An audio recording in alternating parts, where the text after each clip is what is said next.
ఈ ప్రభుత్వంలో నాడు నేడు కార్యక్రమం ఏదైతే ఉందో ఈరోజు చూడండి, స్కూల్ ఇంత చక్కగా మీకు కనిపిస్తాం.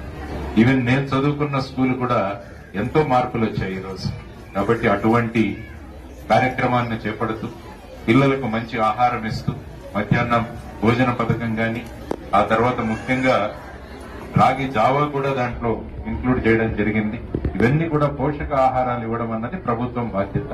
సాధారణంగా ఎలా ఉంటుందంటే ఒక రోజు క్యాంపు పెట్టేసి ఆ రోజు క్యాంపు ముగిస్తారు.